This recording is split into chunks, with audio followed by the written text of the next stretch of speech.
Breaking news: the Trump administration removes the H-1B lottery. This was a national headline by a major newspaper in India, which sent shivers down the spine of anybody considering a master's degree in the US or anyone who's embarking on their journey this fall. What is the truth of the matter, however, and if this lottery system is being removed, what system is going to replace it? I'm going to give you accurate details in this video where we dissect the news, remove the sensationalism, and talk to you about facts. So, what actually happened? Well, there is a proposal from the White House and the Trump administration that the H-1B system right now, which is a lottery system where your name goes into a lottery and it is picked out in random, and if you get the lottery, you can work for an extended period of time in the US. That lottery system is to be eliminated and to be replaced by a wage-based tiered system. Now, you would know that the H-1B visa is the visa that you need to work in the US, and most people who want to do a master's degree in the US count on the H-1B working out so that they can work for a significantly extended period of time and potentially settle down in the US. So it's a big return on investment game. Now, if the lottery is going to be eliminated, granted that there is going to be some panic among applicants. So what is the proposed wage-based system? And first of all, keep in mind that this is a proposal. Nothing has been passed onto law yet. I will be covering in the later part of this video what is the process of it becoming a law and what could be the likely outcomes. The new proposed system states that people earning higher salaries will have much higher odds or almost a guarantee of getting the H-1B, whereas entry level salaries or people who are earning below a certain threshold amount will have likely a very low chance or maybe a next to zero chance of being picked in the lottery. This, of course, has spread a lot of panic among people who are maybe having less work experience or are not sure what kind of salaries they can secure and whether the H-1B is going to be a possibility for them. Well, don't worry just yet. Here is the truth of the matter. Like I said in the earlier part of this video, this is just a proposal. It still has to go through a due process for it to become law. Now, granted, it doesn't need to go through the House and the Senate because it's an amendment to the current H-1B policy and it's not a new immigration law that is coming in. However, there are a few steps that still need to be followed. And before I go into these steps, you have to understand that a similar proposal was put in a few years ago, which was struck down by federal courts because it was detrimental to the country in the long term and there were legal injunctions filed against it. Therefore, the law has to be reasonable even if they want to pass it.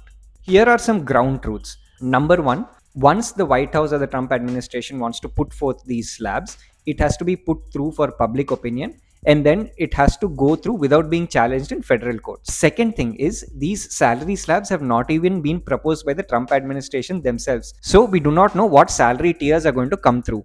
Maybe in a case for people going to good universities, the salary slabs may increase your odds of getting the H-1B. We don't know yet. Therefore, there's no reason to panic. Secondarily, even if these salary slabs have to be defined, they will be very tailored and nuanced according to the industry, according to the location, and according to the nature of the role. If you are an AI engineer working out of the Silicon Valley, your salaries are going to be much higher. Whereas if you're a mechanical engineer working in Utah, your salaries are going to be much lower. It is a function of the industry and the location. Therefore, there cannot be a blanket rule stating that only people with over $120,000 will have an 85% chance of getting an H-1B. This would kill entire industries, and you as the administration are essentially telling them that, okay, H-1Bs are not accessible to you because the economics of your industry don't work out. That is simply not going to be a rule that will hold water in courts and will definitely be challenged. Therefore, these wage slabs will be reasonable and might even be an advantage to you for certain master's programs from good universities. However, this is again very, very long drawn out because, like I said, it was proposed in the past but struck down.